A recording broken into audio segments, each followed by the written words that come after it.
சமீபத்துல இப்போ நிறைய ஆமா நம்ம ஏதாவது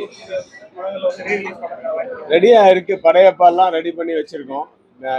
இதெல்லாம் ஃபுல்லா தட் இஸ் சிஜில இருந்து அதுல இருந்து எல்லாம் மாடர்னா இன்னைக்கு என்னெல்லாம் வேணுமோ அது டால்பி அட்மாஸ், அப்புறம் ஃபிலிம் வந்து இது வந்து பிக்சர் வந்து இன்னைக்கு எல்லாம் மறுபடியும் எல்லாமே எல்லா ஒர்க்குமே புது படத்துக்கு பண்ற மாதிரி எல்லாமே பண்ணி படையப்ப வச்சிருக்கு. அது வந்து ப்ரொடியூசர் வந்து ரஜினி சார் தான். அவர் தான் டிசைட் பண்ணோம் எப்போ ரிலீஸ் பண்ணணும். ஏற்கனவே முத்து வந்து கவிதாலயா பண்ணிட்டாங்க. அது ஒரு 2 வருஷம் ஆச்சு. அது 25வது வருஷமும் நம்ம பண்ணாங்க. இது படையப்பாவும் 26 வருஷம் ஆயிடுச்சு. இப்போ 99 ஏப்ரல்ல வந்தது. 27 வருஷம் ஆச்சு கிட்டத்தட்ட. அதனால அது வரலாம். நிறைய படங்கள் வந்து ரீரிலீஸுக்கு கேட்குறாங்க. என் படம் தெனாலி, நான் என் சொந்த படம் அது கேட்குறாங்க. அபய்ஷன்மிகி, தெனாலி, பஞ்சதந்திரம், தசாவதாரம் கேட்குறாங்க ரீரிலீஸு. அதுக்கப்புறம் வில்லன், வரலாறு, இந்த மாதிரி ஓடின படங்கள்லாம் இருக்குல்ல. நட்புக்காக சரத்குமாரோட ஒரு 10 படம் பண்ணியிருக்கோம். அந்த படம் நாட்டாமை, பால்டாலி, சேரன் பாண்டியன் இதெல்லாம் கூட ரீரிலீஸ் பண்ணலாம். ஏன்னா இன்னைக்கு வந்து ஒரு கேப் பார்க்கணும். ஆனால் ஏன்னா அவரு பாபுஷா வந்து அவரு ஜுவல்லரி இது மட்டும் இல்லை, துணிக்கு மட்டும் இல்லை, பட்டு மட்டும் இல்லை, அவங்க தேட்டர்ஸும் வச்சிருக்காங்க. அவங்களுக்கு தெரியும் கரெக்டா எப்போ ரீரிலீஸ் பண்ணோம், எது கேப் இருக்கு. அந்த மாதிரி கேப்பில் பார்த்து பண்ணா ஓரளவுக்கு கலெக்ஷன் வரும். அது நம்பிக்கை இருக்கு. சொந்த படம் தெனாலியும் நானும் ரெடி பண்ணிட்டு இருக்கேன். பண்ணி முடிச்ச உடனே ரிலீஸ் பண்ணுவோம். இன்னும் நிறைய படங்கள் இருக்கு. ஒரு 25 படம் மேல என்னோட வெற்றி படங்கள் இருக்கு. எல்லாமே ரீரிலீஸுக்கு கேட்குறாங்க. பட் எல்லாமே அட்டிட்டு மொத்தமாக கொண்டு வந்து போட முடியாது. ஏன்னா புது படங்கள் வர வேண்டியது இருக்குல்ல. ரீரிலீஸ்ன்றது ஒரு குறிப்பிட்ட ஆடியன்ஸ் தான். இப்போ ரஜினி ஃபேன்ஸு அப்படின்னா ரஜினி படங்கள், விஜய் ஃபேன்ஸ்னா விஜய் படங்கள், அஜித் ஃபேன்ஸ் வந்து வில்லன் வரலாறுலாம் கண்டிப்பாக பார்ப்பாங்க. ஸோ அந்த மாதிரி நிறைய படங்கள் இருக்குன்னா அது ஃபேன்ஸே இல்லாமல் பொதுவாக வந்து நாட்டாமை, நட்புக்காக எல்லாம் வந்து எல்லாருக்குமே பிடிக்கிற ஒரு படம். பட் அதெல்லாம் நிறைய டிவியில் பார்த்ததுனால ரீரிலீஸ் பண்ணும்போது தேட்டருக்கு வந்து கம்மியாக தான் வரும்.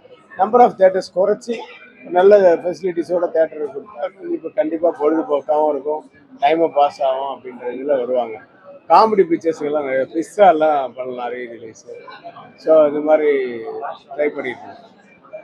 ரஜினி சார் வந்து தொடர்ச்சியாக கரண்ட் ட்ரெண்ட்ல இருக்கிற டேரக்டர்ஸ் கூட ஒர்க் பண்ணியிருந்தாலுமே கேஸ் ரவிக்குமார் சார் அவரோட ஃபுல் பொட்டன்ஷியலை வந்து ட்ரைவ் பண்ணாருன்னு சொல்லிட்டு ஆடியன்ஸ் சோஷியல் மீடியாஸ்ல வந்து கமெண்ட் பண்ணியிருக்காங்க. இப்போ வந்து கமல்ஹாசனும் ரஜினி சாரை வச்சு லோகேஷ் கனகராஜ் பண்ண போறாரு அப்படின்ற மாதிரி ஸ்பெகுலேஷன்ஸ் இருந்தாலுமே அது வந்து கேஎஸ் ரவிக்குமார் சார் பண்ணாதான் ஒரு ஃபுல்ஃபில்டா ஃபுல் பொட்டன்ஷியல் இது பண்ண முடியும் அப்படின்ற மாதிரி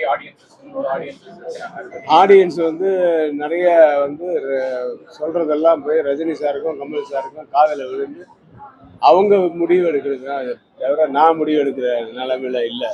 நான் இப்போ நிறைய படங்கள் நடிச்சுட்டு இருக்கேன். இப்போ ஜெயம் ரவி படம், அப்புறம் தனுஷ் படம், அப்புறம் அங்கே டெபுட்டி சிஎம்மாக இருக்கிற தெலுங்குல பவன் கல்யாண் படம், அது இல்லாமல் இன்னும் நிறைய ஒரு 5-6 படம் நடிச்சிட்டு இருக்கேன். ப்ளஸ் டைரக்ஷனும் சில இது பேசிட்டு இருக்கோம். நான் கொஞ்சம் ஓரளவுக்கு மார்க்கெட்டபிள் ஹீரோஸ் இருந்தால் தான் நான் பண்ண முடியும். நான் ஏன்னா என்னுடைய அதனால தான் என்னுடைய சொந்த படங்களே கூகுள் குட்டப்பா, ஹிட்லிஸ்ட்லாம் வந்து என் அசிஸ்டன்ஸை வச்சு நான் டைரக்ஷன் பண்ணேன். ஏன்னா நான் டைரக்ட் பண்ணும்போது எல்லாமே வந்து டபுளும் ட்ரிபிளும் ஆகிடும் காஸ்ட் ஆஃப் ப்ரொடக்ஷன். என் அசிஸ்டன்ஸ்னா இப்போ ஒரு என்னுடைய மேக்கப் மேன் இருக்கான்னா அவர் மேக்கப் மேனோட 4வது அசிஸ்டண்ட்டை மேக்கப் மேனை அவரு போட முடியும். நான் இவரை வச்சுக்கிட்டு அவனை போட்டேன்னா இவரை டீக்ரேட் பண்ணுற மாதிரி ஆகிடும். இந்த மாதிரி ஒவ்வொரு டிபார்ட்மெண்ட்லேயுமே இப்போ அந்த மாதிரிலாம் பண்ண முடியாது நான். ஸோ அதனால் வந்து நான் கொஞ்சம் ஓரளவுக்கு மார்க்கெட்டபிள் ஹீரோஸ் இருந்தால் தான் நான் பண்ணுவேன். அப்படி இல்லைன்னா எதுக்கும் இருக்குது, ப்ரொடக்ஷன் இருக்குது, அப்புறம் ஆக்டிங் இருக்குது. இதில் ஏன்னா சினிமாவில் தான் இருப்பேன். பாபு சாருக்கு வந்து ஜுவல்லரி இல்லாமல் சினிமா, எனக்கு நான் இன்னொரு டெக்ஸ்டைல்ஸ் இல்லாமல் சினிமா வருது. நான் வந்து சினிமா மட்டும்தான். நான் டெக்ஸ்டைல்ஸ் வைக்கணும்னா பாபு சார் பார்ட்னரை வந்து